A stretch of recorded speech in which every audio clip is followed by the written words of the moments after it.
Hey guys, super happy to be here once again. And today I'm with Ufuk Tasdan. Tasdan. Yes, I pronounced it that's okay. fine. I pronounced it okay. That's all fine. Now you owe me one. Now you owe me one. Now you owe me one. Okay, so obviously I'm very excited. By the way, in Turkish, Ufuk it's horizon. I'm right, right? I'm Yes, that's correct. correct. It So means am I. horizon. Brilliant. So in Hebrew, horizon it's Ufuk, and my name is Ufuk, so it's like pretty similar, like Urfuk Ufuk. It seems to be like a hint, but not really necessarily. It's something that we have planned to present ourselves with, but just a fun fact to start the episode with. So Ufuk, before we start and like diving deep into the analytics of the energy market and starting asking the very tough questions. I would love if you can explain yourself, if you can explain more about yourself, present yourself. That would be great, a great initiation of today's conversation. Yeah, that's great. That's great. Thank you, Efek. I have actually a background in physics, so I'm basically a physicist. Then I did my physics master degree, and then I did my philosophy of physics PhD in Bristol University. I'm both physicist and the philosopher of physics. So I am coming from a non-orthodox background, I can say that I'm mostly doing the philosophy of physics. So generally, the quants comes from mathematics, statistics, or computer science or other engineering. But my background mostly on the philosophy of physics and especially the philosophy of the particle physics. And so yeah, that's me. And then I worked in a cryptocurrency trading company. And then afterwards, after my PhD, I worked in Durham University as a postdoc.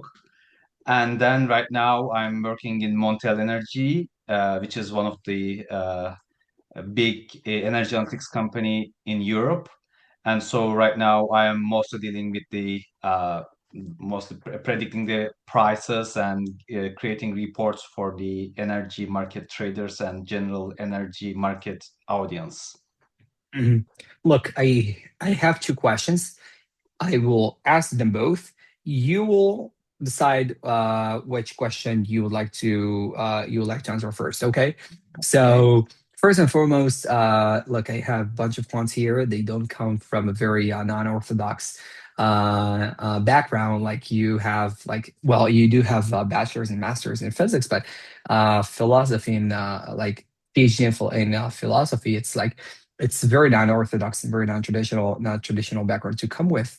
But Oh, yes. obviously, you have in between the master's to the PhD, you were working for a cryptocurrency company, so that explains it all. But my question that I would like to tackle you with is that going for a very high speed market with not very order market making orders and all of the non-traditional things that are really trying to evolve right now in the cryptocurrency market in comparison going to very conservative market and very established markets with well-known participants like the energy market seems to me like a major difference.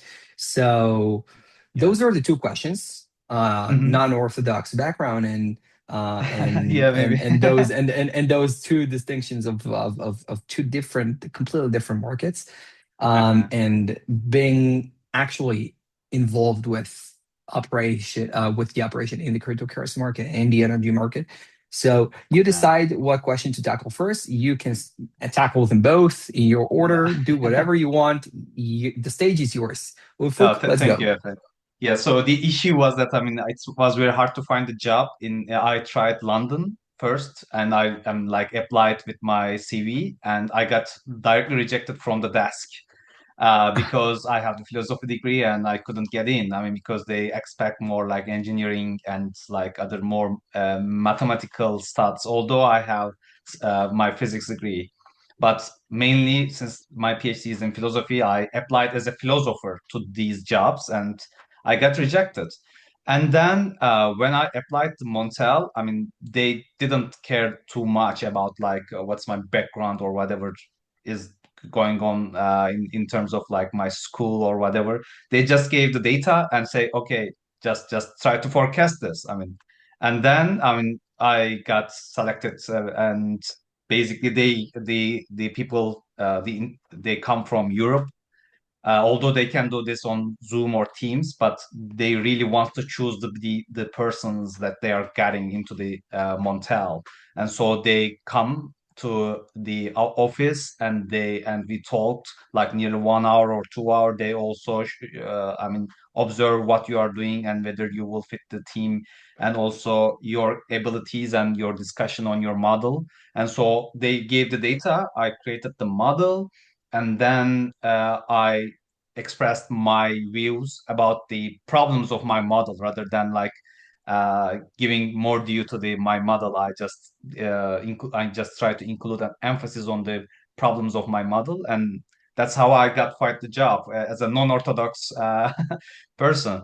But I mean, thinking that, I mean, like if you make a like thought experiment on like think about the you are in 1960s or 70s. I mean, if you are coming from a non-orthodox background, it would still very hard to get a job in the market, right? So say, I mean, think about a candidate with no degree in economics or finance, no MBA or no Wall Street experience, no background in valuation, macroanalysis, career, let's say, focused more on mathematics, geometry, topology, or abstract theory of maths, or let's say he has experience in cryptography and signal analysis for the government research, and let's Hmm. say strong academic degrees, uh, and also, I mean, like took a public stance against the Vietnam War in 1970s or 1980s, even at a personal career risk. I mean, and Hmm. and think about this kind of a person in 1980s. I mean, he wouldn't get the job, right? I mean, he wouldn't find any job in the firm because the firm first look at the degree in finance or economics back then. Like right now, they are more looking at the engineering. But back then, the trading firms looking at the finance and economics degrees, MBAs, investment banking or analyst experience, familiarity with the market language and framework, and this guy couldn't get in. Basically, it's impossible. But I'm talking about Jim Simons there. I mean, like he's a great man. He was against the war Yeah, well, or whatever. obviously.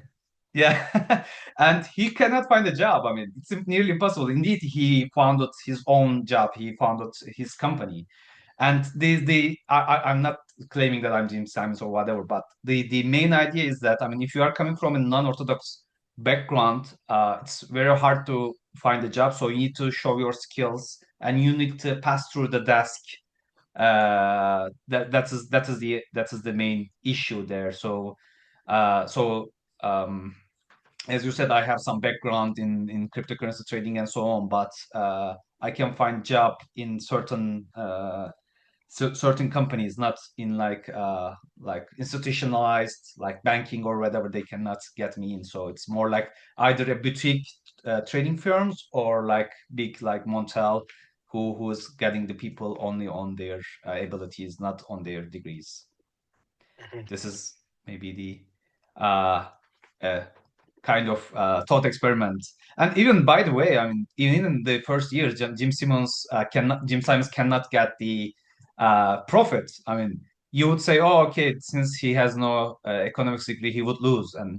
But obviously, we know that he become a big man in the quant trading. Indeed, he created the job. Uh, because, and if you look at his firm, I mean, he's not getting the economics degree people inside. I mean, he's mostly looking on the engineering and so on and so forth. I think the situation is the same now. People more looking at like engineering degrees, but nowadays slightly they are going on more like philosophy or psychiatry or psychology degrees. Like Google DeepMind actually is getting data scientists on this kind of more non-orthodox backgrounds. So it is basically the trend is shifting. Mhm. And Yeah. yeah, and I can go to the second question maybe.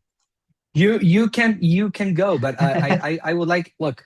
I would have to say that the acceptance Hmm. criteria, it's like in quantitative industry from why what I you know like from my point of view is very Hmm. non-controversial. So um you can bring people from all around, uh as long as they have the right background. So for you, for example, you Hmm. have a physics background, you are specialized in particle physics. So the market of actually locating the brilliant minds not necessarily depend if you have like the orthodox or the um, directional directional background that everyone's are actually aiming to have. Because I think that having diversity of people and having diversity of minds, and specifically having diversity of minds that come from different backgrounds, I think that as a firm, it might be a much more fruitful workspace environment to work in. So I really induce that point of diversity, because I do think it's going to be much more profitable for the firm by the end of the day. So yeah, let's now talk about Yeah, I agree. about. Totally agree. I'm very happy. Now let's talk about how do you experience the cryptocurrency market and how you experience the energy market. Well, we have already declared the differentiations between those two types of market. And I would like to ask you how you have participated in the cryptocurrency markets, like for you as like as a human being, and as a human Hmm. being, how do you participate in the energy market nowadays? I What do see. you do? So as a human being, I mean, in the cryptocurrencies, it's like volatile and it's not like it's very hard to trade and so on and so forth. It is very hard. But at the energy market, it's also hard right now. I mean, the Strait of Hormuz is blocked, and it is talked everywhere that that there will be a shortage, maybe. Who knows? So this kind of risks also involves in the real sector. So in that, I mean, from the human perspective, I mean, Bitcoin or any energy trade that you are making might have similar structure in terms of the risk, although they might highly diverse in terms of the statistical behavior. So that comes to a more on the quant perspective, that how did I deal with the cryptocurrencies and how I'm dealing with the energy markets now. I was in 2020s that I worked on the cryptocurrencies, and like there was COVID, and which is another a great risk back then, and then there was the So uh, you were in the cryptocurrency area where when COVID hits, I guess it was extremely volatile, and you know I would like to ask how, like, what was the actual experience out of your point of view when COVID hits? mhm. So how the market is actually interacted, like how did the participants are actually interacting, like on the currency itself? I see. The main issue was that it's a kind of an inflation hedger, that people had said that, oh, it will be crisis, or if any inflation comes in, we can go on to the Bitcoin bot and can be saved. But it didn't work Hmm. out, because I mean, Bitcoin become more and more correlated with S&P, and then when S&P gets in, then the Bitcoin drops a lot, and much more indeed, because it's much more volatile than the S&P. And then there was this crisis due to COVID, and then the all of the main coins and the altcoins go down, and it was very tough in that, because you were in the crisis, but at the same time, I mean, you need to be careful about these kind of crises, so that your model should not be positively biased. That's how I can express my feelings back then. And in 2020s, I mean, the cryptocurrencies was not institutionalized. Today, I mean, even the BlackRock is getting some kind. I mean, they are creating some kind of Bitcoin ETF or crypto ETFs, even Ethereum. But back then it was not the case. It was more like the non-institutionalized traders were playing on that, and so it was easier to handle back then, although there is crisis. But now it is the opposite. It is that due to the institutional firms coming in, the distribution of the returns are changing rapidly in crypto market, especially in Bitcoin, and it was more and more less Gaussian nowadays. But in 2020s, it was more like the log normal distribution would handle that. But nowadays, it's very hard to handle these kind of problems. And also, I mean, in terms of the institutionalization, I mean, if you look at the energy markets, as you said, it is mostly institutionalized. Everything is very stable. The rules are there. But for the cryptos, it is not yet very settled. Like there is no like FCA or I'm in the UK and there are two regulatory bodies mostly, and they are like FCSC and FCA. They are giving some of their permits to some of the exchanges, but not Binance, for instance. And so it is hard to handle this kind of unnecessary indeterminacies in the system. So it is more institutionalized, but yet it is hard to play with. And in terms of the quantitative finance in cryptocurrencies, especially in the UK, it is you need to deal with the other institutionalized brokers, not just like traders. Not like it is much harder now, but back then it was not the case. In terms of the energy markets and the cryptocurrencies, the I think that although they are very distinct in terms of their statistical behavior, uh, they carry the same analogy with the physics. Actually, I'm dealing with econophysics, which is an area involving physics and economics. As a philosopher, I'm dealing with the conceptual issues and also I'm applying my conceptual thoughts on that. And then the issue is that right now, I mean, the cryptocurrencies are not that complex, but rather the institutionalized energy market is much more complex. And so the issue is that in terms of the cryptocurrencies, it is easy to handle the trends and the baseline. I mean, you can see the trends. You can see the correlation of the trends with the S&P 500, for instance, very easily. But in terms of the energy markets, I mean, you can determine the baseline, you can determine the main price maybe, but it's very hard to predict the spikes in the market. Maybe Bitcoin is or the other cryptocurrencies are much easier to handle because if something is not that much if cryptocurrencies, I mean, especially Bitcoin or any other big ones, like if they are following the Gaussian distribution, I mean, you can handle Mhm. these. But in the energy markets, it is not the case. I mean, the spikes are coming out of nowhere. But in the cryptocurrencies, it is more much easier to find in terms of the spikes. Although, I mean, you can find maybe 10% or 20%, but it can really make the big movements in the market. But for the energy markets, it's very, very hard to find, and it is affected Because from a lot of things. because the fingerprints are much bigger, like in terms of actual locating, patterns in the data. You need data, and the energy market has like doesn't really have enough sufficient amount of data in order to locate those patterns with. Am I Yes, correct? Okay. one of the So reasons how do is you that, so yeah, how do one you of the so how do reasons. you so how do you tackle this so how do you tackle the same how do you tackle the problem? Well, you don't have enough data to derive patterns from. So how do you enrich the Mhm. data properly or augment the data properly in order to extract the necessary patterns to translate what the data is actually meaning to? Yeah.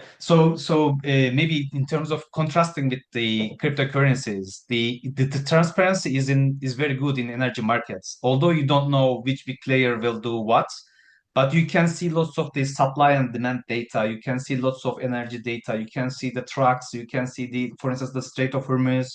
from the space, and you can follow very transparent data in that. But in the cryptocurrencies, I mean, you don't know who is buying what. You cannot trace. It's very hard to trace them back. So in that, there's a difference between the cryptocurrencies and the energy markets. And in energy markets, I mean, you can follow the trucks, you can follow the total supply, you can follow the demand side of the electricity, and you can follow the prices of the oil, or you can find the volatility in I don't know, maybe Russian border or in Iranian border. But from these sides, I mean, the other big firms also giving bits in terms of their expectancy. So your job is to find the expectancy of the other firms, but also you need to find the real expectancy of the market. So in that, for instance, and the demand is very clear in the energy markets. I mean, you can see, everyone can see because they are publicly announced. But in terms of, for instance, both stock market and also both in terms of the cryptocurrency markets, the it's very hard to determine the supply and demand line. The supply is okay because Bitcoin is limited, but what is the demand? I mean, how can we know that, oh, Bitcoin is demanded more or less? I mean, it's very hard to find. But for the demand of the electricity, for instance, I know I am opening the bulb now, so I will turn on the electricity, and more or less you can assume, you can expect what I will need, so that more or less you can take an average of the electricity consuming units, both on the households, but also on the all the other sides of the country, and then you can find the demand. And it is also publicly announced from the government bodies what they expect. So it is purely transparent in the energy sector, but it is highly untransparent in the crypto sector. And I think that it's nearly impossible to find the demand on the crypto. I mean, first of all, I mean, philosophically, why do we demand Bitcoin? And also, how much do we demand Bitcoin? That's the other question. I mean, Look, I have a question for you as a data scientist.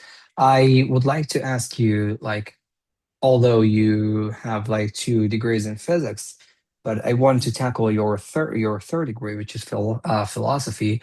Now, I assume that you are highly encouraged to think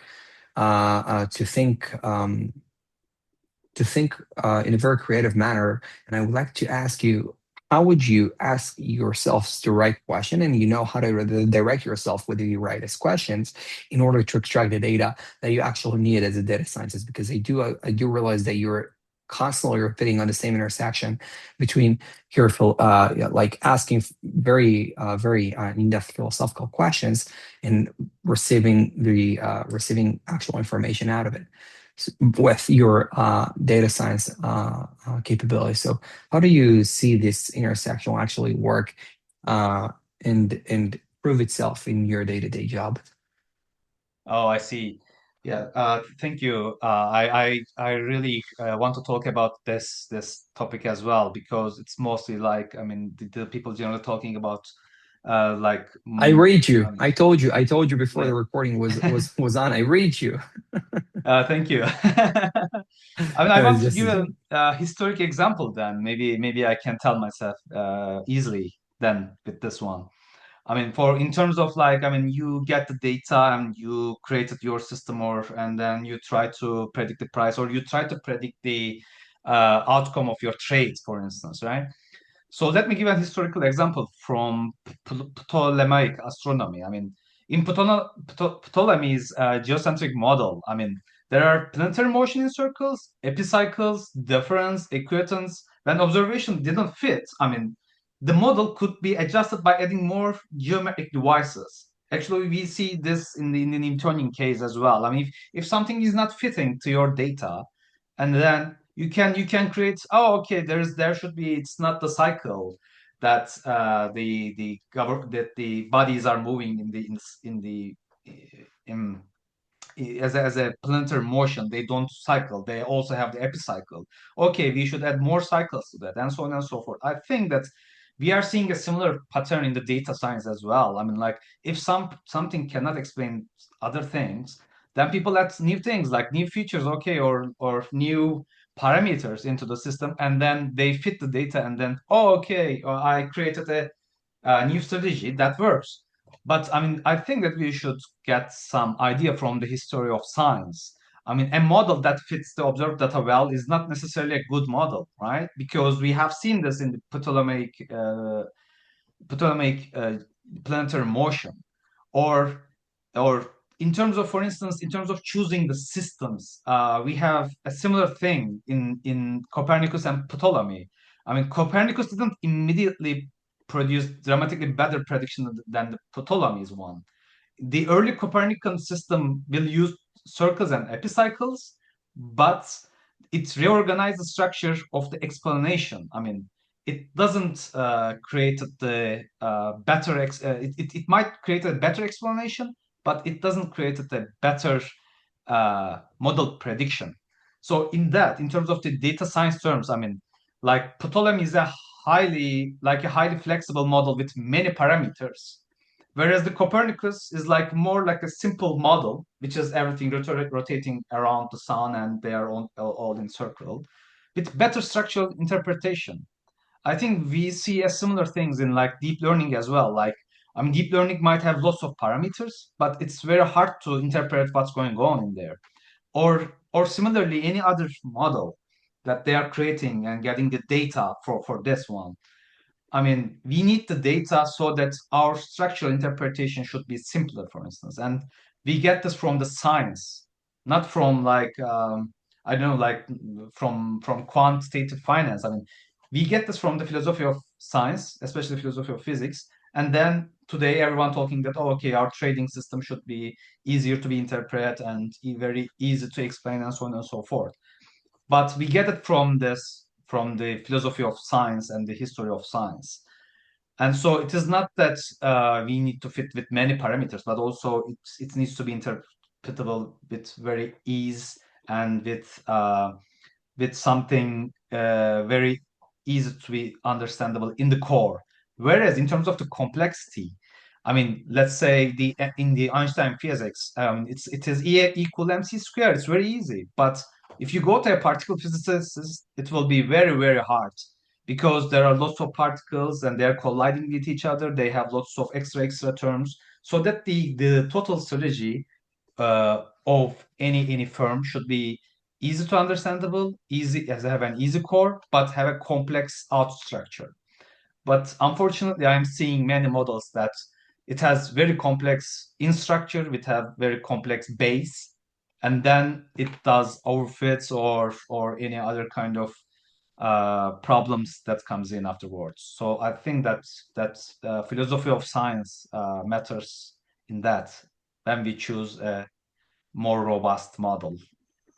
Mhm. And okay, that's a very interesting proposition. Um, I would like to dive into a deeper layer within the discussion. You have spoken about like model complexity, and I would like to understand from from your experience, like you are working with two large uh, and very different market characteristics.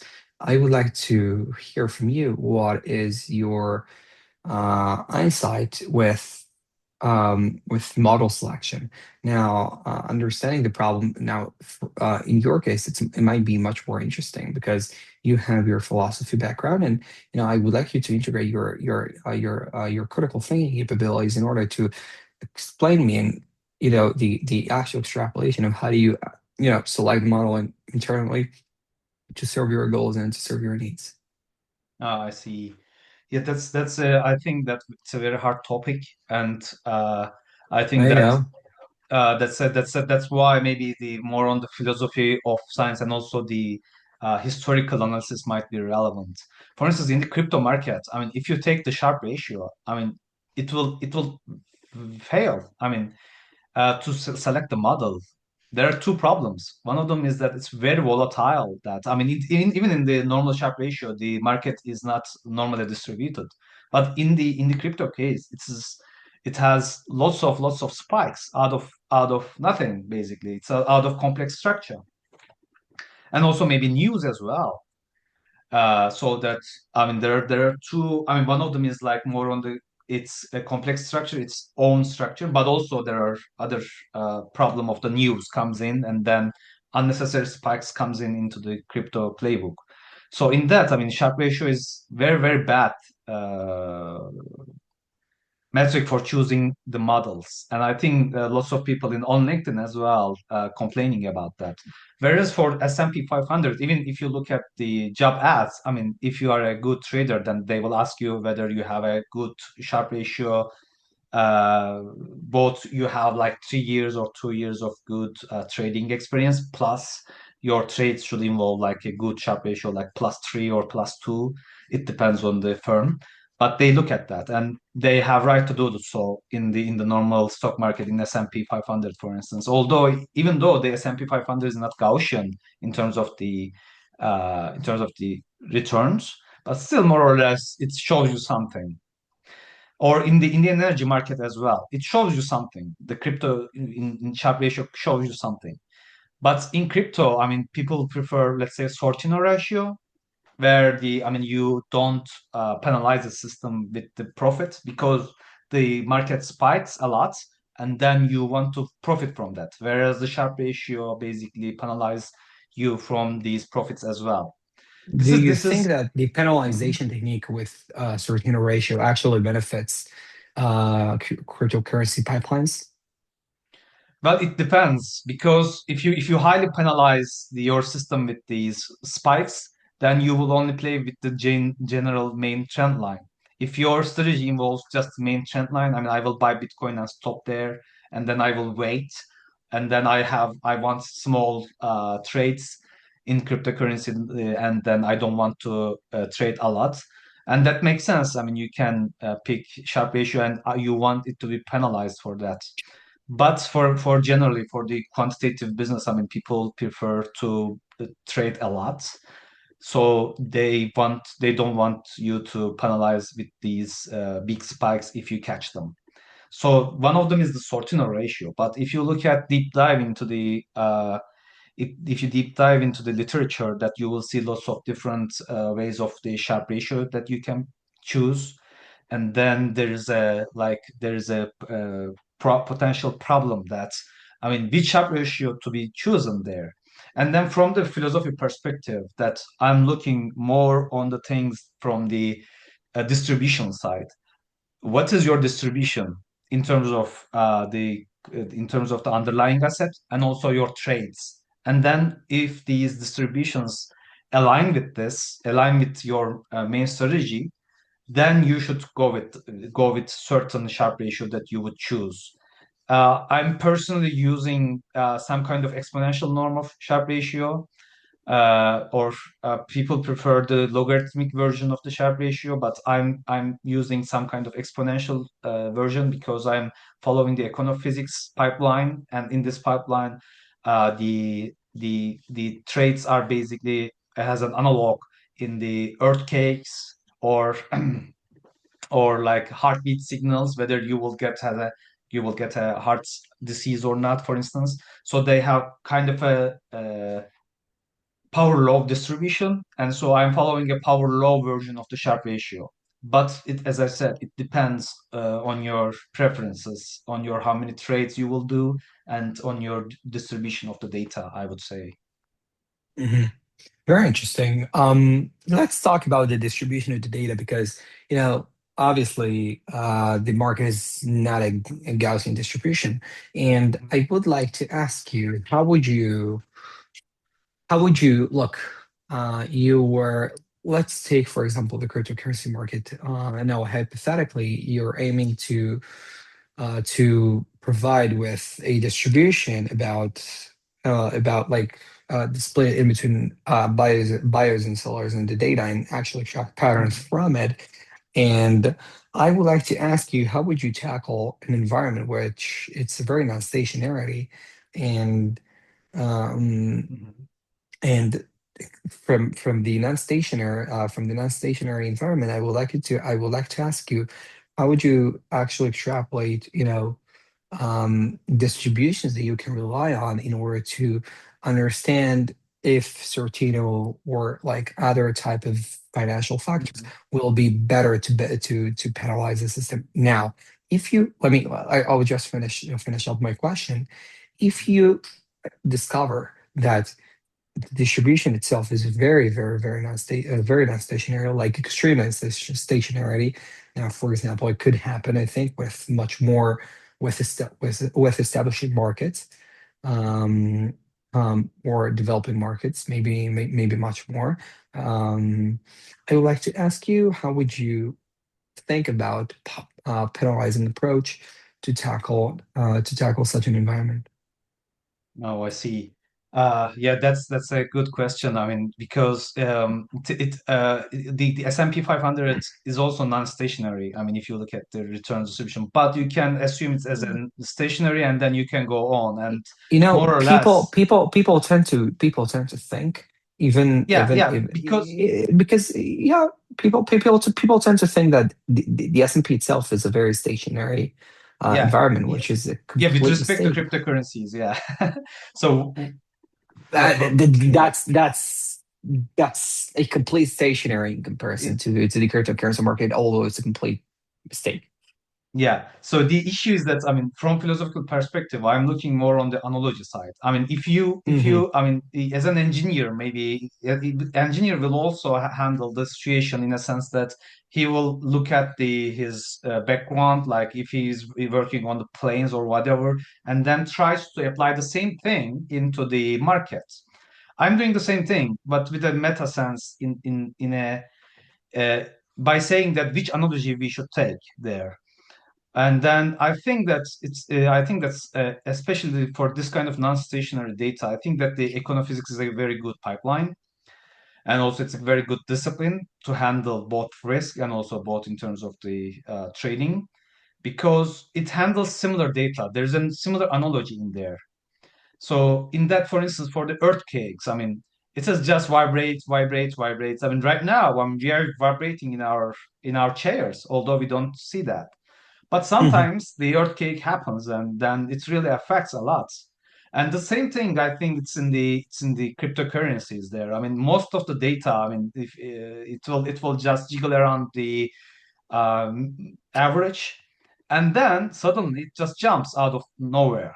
I think that the distribution is taken to be there as an econophysics pipeline, or maybe insurance. I mean, if you are an insurance company, I mean, they will come with the claims mostly zero. I mean, because people just make their insurance and they drive their car carefully, especially in the UK, and then most probably nobody would claim, and if they claim like 100 or 200 pounds. But sometimes it happens that, I mean, maybe big accident happens, and then huge money needs to be extracted from and from the insurance firm, because I don't know, maybe two Teslas crashed each other, or someone jumped around some place and then broke his car, whatever, and then the insurance claims will jump. For instance, they use the 3D distribution for that to handle these ones, because it is mostly around zero and then it just jumps. It is very similar to the Bitcoin in a sense that if you remove the price from its origin, its average, it will jiggle around average and then it jumps. It might be have an analogy there that maybe the 3D distribution is the correct distribution for the crypto. I don't know. But also you can use any kind of econophysics model, especially for the big crisis. For instance, it is used that in the econophysics, it's the earthquake models are used, because mostly right now, I mean, the there's an average of the vibrations in the earth that vibrates around like one or two, or at most three, that we don't really feel. Maybe at 3.5 or 4, as a person on our chair, maybe we can say, oh, something is going on. But let's say at level 7, and then the real earthquakes happens, and people try to get rid of from their homes to handle this one. I think it is the same in the markets that if the crisis comes in or if there's a big movement, people either try to get in or try to go out, and nobody stay in between. I think that's the analogy matters there, and then it's very important to create the correct analogy to handle this market. Um, yeah, these are the if people Google's the earthquake models. I mean, it is mostly on the power law, but which model to be chosen is another question for the data science and also for the data, which needs to be fitted and try to see. That's how I handle the spikes now. Mhm. Very interesting. Let's talk about much more mature market participants like the energy market. I would like you to explain me from your point of view about the characteristic of each and every single participant. What type of footprint do they leave in order to trade the market, and what you guys are actually doing in order to understand the entire relationships in the market and how the market inherently actually operates. I see. I mean, actually, I'm new to the energy market and I'm learning a lot. And I think And it that's why is. that's why it's the brilliant time, it's the best time to ask you the question. Oh, yeah, yeah. Actually, it's a Jim Simon saying that. I mean, I don't remember the exact quote, but he doesn't employ like econometricians because of the bias that they carry with. So Jim Simons could just employ like mathematicians, which has no understanding of the financial market. I think it is, as you said, it's the best time without bias. That maybe what I see as a newcomer to the energy markets. I mean, there are a couple of things. First of all, the producers like they are just generating energy, and consumers like us, and there are the in between. There are lots of guys in between. Like one of them is the suppliers and the retailers. They basically sell to the end customers like us. We have like contracts with them because we need to buy the energy from them. And then there are grids and network operators. Basically, they operate the infrastructure. They choose which energy should go where, in a sense that more of the physical side. And there are traders and brokers.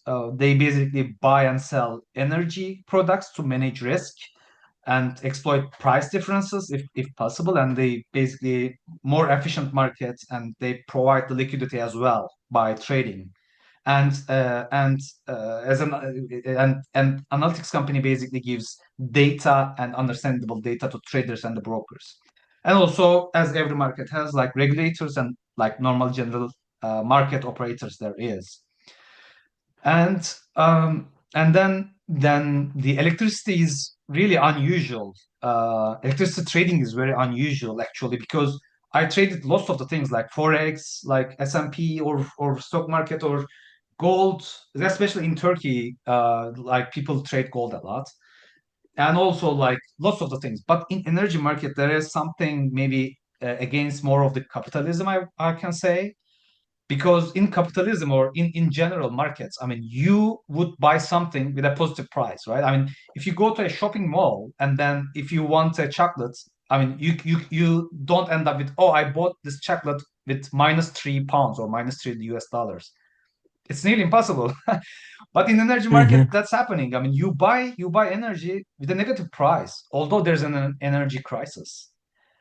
And this is very complex in terms of, I mean, with respect to other markets, that there's a shortage, but there's also a negative prices. But I mean, from the quant perspective, it is also very problematic because we generally get the logarithm of the values to find certain distributions so that it would generate near Gaussian distributions. But how can you take the logarithm of a -$5 or €5? I mean, mathematically impossible. It is not mhm, just like physically impossible, but also mathematically impossible. So, I mean, people use some tricks. Either you shift the values from negative regime to the positive regime, or you use different um, functions to resemble the logarithm, like like sine hyperbolic or cosine hyperbolic functions to handle with the logarithmic transformations to handle these negative regimes, or you do Yeo-Johnson transformation to get a good distribution with negative values in it. I mean, this kind of tricks mathematically you are doing.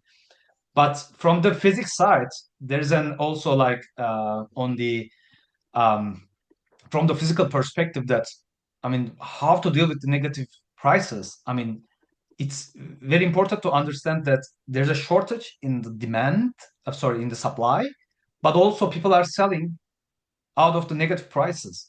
So the issue is that they are selling because there are lots of supply during daytime and the demand is low.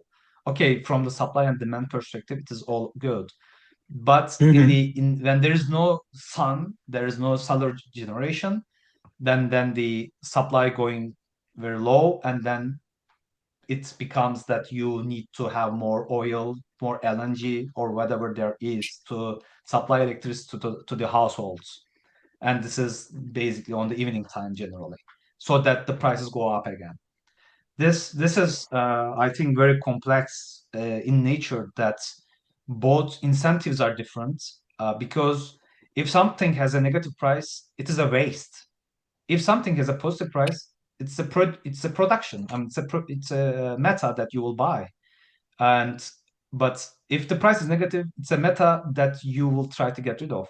And this also changes the distribution of the returns as well, because it suddenly spikes to negative, it suddenly spikes to positive, and you need to understand what the other big guys will also handle this.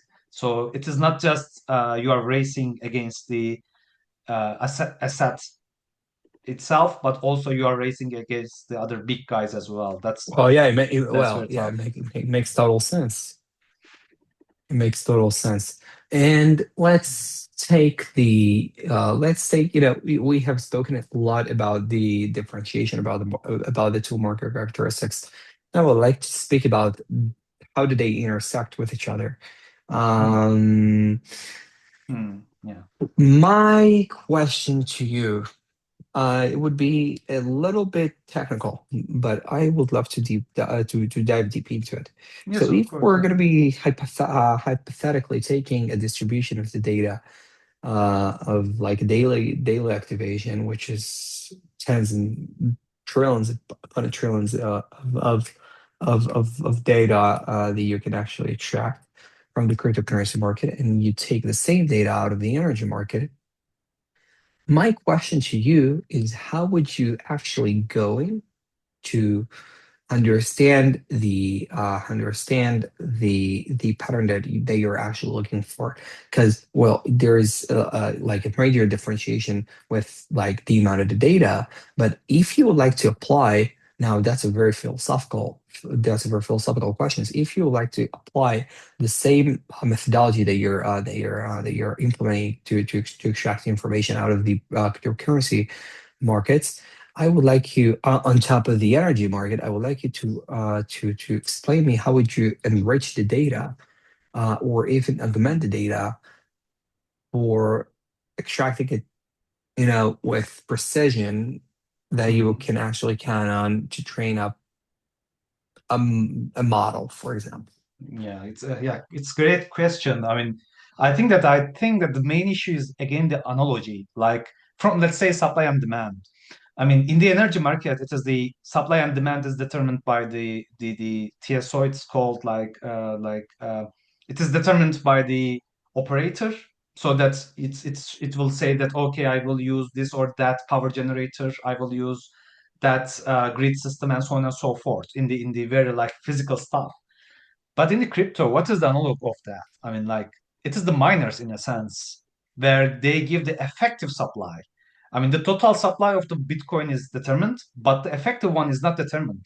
Because, for instance, the Satoshi Nakamoto's Bitcoins will be held there. So you might subtract this value from the real total supply, or lots of bits lost in the USB sticks, which will not come into the market, and so that it's not effectively a supply there. So Hmm. that's the similar thing in the energy market, that not every energy power grid will work at the same time. so that not every supply is used. Although there's an LNG or any other uh, supply, I mean the operator will choose some of them, and which is the due to which is a curve. It's called the merit curve. So they firstly start from the renewable energies, and then they go to the LNGs and so on and so forth. So there's an analogy in there that you can use a similar thing. There's an effective supply, there's an effective generation in the energy market and effective supply in the cryptocurrency. Or similarly, there's an effective demand in the system that if I mean we are in the household, we are at the let's say 9 p.m. and then we will use the electricity. We will open the electricity and we will do our household things, right? This is an effective demand that we are getting in, but maybe some factory will also open and then they will also gather some energy from the system. You don't know, but most probably, I mean, effectively, I am using my electricity. And similar thing is indeed in the crypto market. There is a money supply and there's an interest rates, which effectively kind of a money supply that you might use as an indicator, as a supply side, as a money supply, so that the total demand and supply can be handled like an effective supply and demand in the cryptocurrency, and then similarly the effective supply and demand in the energy markets. So I think that's all resembles into the analogy, and then so you would choose your data accordingly, and then you will try to find the effective ones and try to get the main trends. And so yeah, that's Mhm. that's that's that's the thing that I can say. Mhm. I get it. Very interesting. Let's now talk about your background in particle physics, and I would like to ask you how it all applies Mhm. into your day-to-day understanding of how the data actually been created. So particle Mhm. physics, I do guess, like I have no background in the world of particle physics or physics at all. I would like to ask you, how would you like first and foremost, what is what is particle physics, and how do you actually apply, it's I would say, how do you actually apply its principles into deriving concrete information from the data? Yeah. I see. Let me start with what the particle physics is. It's a kind of a, I can say it's a discipline that is working on the particle collisions and particle behavior and what are the main constitutions of our universe, of our world, in a sense. So this is the main discipline that I'm coming from, and so I was dealing with more on the theoretical side of like what the certain symmetries might hold in the universe or not. I think it is the same thing in the quant business, that what are the main tenets, what are the main symmetries are holding up. For instance, if you look at the 30-minute graph and the 1 hourly graph, you will see a similar pattern there.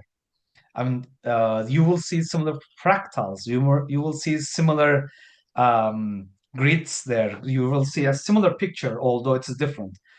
I think, I mean, it is a similar thing in the particle physics that, I mean, if you go on deep dive into the to the atoms and to the particles, and then if you look at more on the planetary motion, I mean, you will see a similar structure there. Although their parameters are very different, you will see the similar structure. Something Hmm. is around something, and then this is the same thing in the quant business, that I mean you deal with the data, and data has a certain symmetries that follows. And also in particle physics, that I was dealing with the discrete symmetries. How often do you see this phenomenon? Well, Sorry, like. I do guess that the market is like a continuous story that has like no linear relation, but it Mhm. has like the exact linear relation in between. So you have explained um, you have explained about particle physics, and so every we have like a certain data or a certain relationship that surrounds each and every single particle. in the space. So I would like to ask you, how do you see how do you see the market in a sense that, well, obviously the market is very non-linear in terms of how it actually corresponds into different occasions. So, for example, it doesn't really work like, the event that took place an hour ago might not have like might be 180 degrees the opposite. So no, obviously no linear no non-linear relationship here. But Yeah. um on the other hand, if you see that there is a certain distinction of of a certain linear relationship here, I would Mhm. like to ask you how it will happen, and how do you see its occurrence in the data? I see. So in particle physics, yes, it is linearly. There's a linear relationship between certain entities, but it is probabilistically linear. So it is also non-linear in the sense that probabilistically some of the particles might emerge and some of them will not. So that from the outside perspective, I mean, you will see that it is non-linearly acting. But from a physicist perspective, you get this non-linear relationship and you write this as a linear probabilistic relationship in quantum physics. This is I think the same thing that we are doing in market. That I mean, lots of buyers and sellers, like lots of particles are colliding and lots of particles are interacting, and these buyers are selling also interacting with each other, and then they create the market. And in the particle physics it is the same. Lots of particles basically interact with each other and they created this world in a sense. And then I mean, probabilistically there is a linear relationship, like there's a there's with certain probability that certain events will occur in particle physics. Think about just an electron, for instance. If then this electron will act, will be spin up or down with certain probability. Although the relationship is nonlinear because there will be like 50 spin ups and maybe 30 spin downs in your very in your maybe your lab, you might see that. But at the end, due to the law of large numbers, if you emit lots of electrons more and more, it will emerge and then it will converge to the 1 over 2 spin up and 1 over 2 spin down. The similar thing happens in the market, that it is, I mean, if you look at the orders and the movement, it is non-linear. But probabilistically, you try to get this data and you try to make a linear relationship between buyers and sellers and between the market participants. And I think that's the one aspect that is very similar to that. Mhm.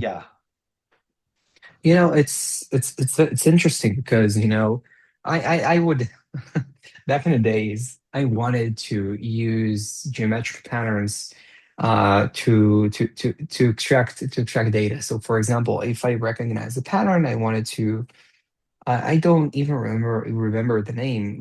It's uh, harmonic patterns. Are you familiar with harmonic patterns? So yeah, it yeah, takes yeah. with every I tried occurrence. this. Yeah, very So very same. yeah, and I think it happened to every one of us. So like back in the days, you understand um the strong side of geometric patterns and geometric discoveries, and Mhm, diffusion models, and like diffusion model mathematics, like behind that corresponds into the result, are mhm, actually working. So I wanted to take harmonic patterns and actually, symbolize data. So to use like a regression type of learning. So you actually symbolizing data, but you symbolize it very with like just trying to extrapolate, the relationship between buyers and sellers with the harmonic patterns. And you don't really need to extract like how do they actually interact, like, so you don't like treat them mhm. as like a particle atom in the space. So you actually treat them as a geometric pattern as a whole. Like, obviously you tend to lose a bunch of data here, but you tell a Yeah, different story with the data. So you actually symbolize each and every single pattern, and each and every single pattern is being symbolized differently. So you don't really need to augment the data.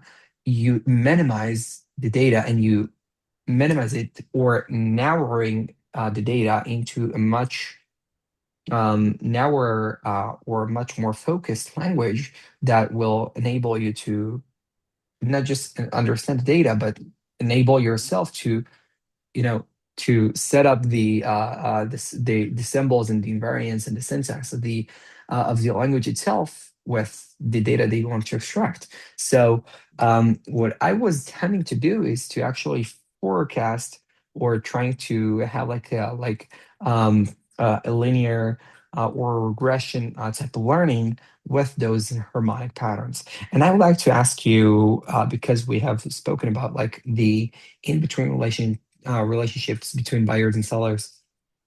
Like in terms of particle physics, I would like to ask you, what do you think about the approach that I was mentioning, and what are the like the places you might be falling apart because you experience not enough like you experience an amount that it's going to be not very efficient to Yeah. explain the whole story. Yeah, but back then actually I also use these harmonic patterns, try to understand, try to get a pattern Who there, doesn't but I think it's not working. who doesn't aim Yeah, to exploit patterns?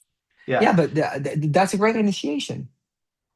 Yeah, I think so. Yeah, it's a great starting point. But then I mean you end up with the more complex models. As for instance, you mentioned the diffusion models, and it's still an analog of physics. Like say you have a bottle and then you put That's a something brilliant there. analog of physics, Yeah, diffusion and models, then by that gas is definition. basically, yeah, it's kind of a diffuse from a little gap, and then it diffuses from the bottle or any gas tank. And it's a similar thing is actually occurring after a spike occurs in the market, and then it doesn't spike and spike and spike to the infinity generally. I mean, it stops, and then it's slowly removes its gas, it slowly removes its volatility, and then it becomes more and more stable, and then it spikes again afterwards. So in that, there's an analogy in there, and some of the econophysics models actually use this kind of pattern recognition. I can say that it's a kind of gas diffusion there that is happening. Hmm. I think that they are successful in terms of the movement after spike, but not in terms of predicting the spikes. And I think it's a one side of the story there. Hmm. Um, so yeah, but look, I will tell you about a job that I took recently is about to extract market profile. By the way, are you aware, like, do you familiar with market profile? Market profile. Market profile, yeah. But I'm sorry, I'm not. that's okay. That's okay. Okay. That's exactly the distribution of the market. So you take L2 data and you Mhm. build up a pattern where buyers and sellers actually exist. And what I did is like I tried to manipulate L1 data in order to explain the story itself. So I have created an ensemble method of distribution. So each and every distribution symbolizes different things. Obviously, you have like a numerical expression that holds like the data in a range that enables you to Mm. create such a distribution. So you build the distribution and you tend to you're actually right now working with a new profile, which is a profile that you have created. You cannot actually identify if you are correct or if you're right in terms of the similarities between L2 profile, which is what people are actually using, into L1 profile, which is the profile that I was creating. But what's funny Great. here and what's fun here is that you are just built. Yeah, I was recently built a profile that I understand, a profile that I have like my mathematical expression to, my mathematical IP, I would say, um, to understand how the market is actually relates to each other, and you see its consistency, and you tend to be extremely surprised by the amount that it tends to keep the data not not uh, how do I say it without hurting hurting the IP? But No you worries. know, keeping the data, make sure that it's keep being consistent. And you guess that you are actually creating a new language or a new format to tackle the markets. And I think this is where quants are actually getting expressed with. So if they are actually able to create a certain, you know, a fruitful thought that actually tends to yield a fruitful language, and eventually that language could turn into being profitable. That's, I think, where like the intersection of really real experienced quant with creative imagination really comes into place together. Um, Mhm. and and I would like to ask you if you were aiming to create a language of the market, or a thing like that, you know, only Ufuk understands. What would you tackle first and why? uh, in general, I'm firstly getting the distributions of the returns. That's the whole starting points that try to understand what's inside. I mean, because returns are the changes there, right? I mean, the price P1 Hmm. and P2 basically they change so that there's a return, so that how the market moves. So I try to Hmm. understand firstly the distribution of the movement so that you will understand. Actually, this is a very human thing that you try to understand if some object is moving or not. You divide the living and the non-living things in terms of the movement. If the dog is moving, oh, okay, you say that it has certain pattern there, it barks and so on and so forth. And then you say, oh, okay, this is a dog that is moving. And the same thing for the markets, I'm doing that. This is the first, this is the distribution of the return. And then secondly, take an analog of this distribution of the return, this distribution to the real world, and then try to find this analog is very hard. And I think that the ChatGPT cannot handle this. AI will not handle this, I believe. That's why the quant jobs is still in the market, will be in the market, because I mean, ChatGPT can also get some kind of pattern recognition and so on and so forth, but it will not understand the what's going on inside this distribution, I believe. I tried multiple times to say that what is this distribution, and it generally says, oh, okay, this is a normal distribution. If I say, oh, this is the market data, okay, and then ChatGPT says it's a log normal distribution, and so on and so forth. But it is biased on the things that I'm giving, but it doesn't understand generally what this distribution is more about. And so these are the things that the distribution of the returns and what they resembles, and then the rest is just the calculation and just the methodology, basically, like machine learning or a fundamental model or whatever is going on. Basically, these are the things I would say. Okay, now let's go into something that it's inevitable to now speak about, which is machine learning. Um, what Mhm. is your best in class pick to tackle nowadays in terms of not model selection, but model Mhm. selection that actually again can be applied into production? Okay, if you look at the data analyst jobs and also like quant jobs as well, they will firstly say that the machine learning, deep learning, and so on and so forth. But I think that the main issue is the linear regression. I would say, I mean, I'm sorry, guys, but it is a linear regression first, so that you will understand the main trends, main whatever going on. And then afterwards, I basically clear out the residuals with the nonlinear models. So that's it's a I'm using more linear part plus the nonlinear part. And the nonlinear part, for the nonlinear part, it depends on my GPU power. If I have the GPU, it is the transformers, but without going to the transformers because it's expensive as well. I'm mostly using the neural networks to handle the nonlinear relationships and try to get the residuals. And it is good to handle the residuals, as far as I can say, because it can understand the nonlinear relationship between the features and the market movements. Other than the spikes, it can handle the remaining regime switching and also other things basically.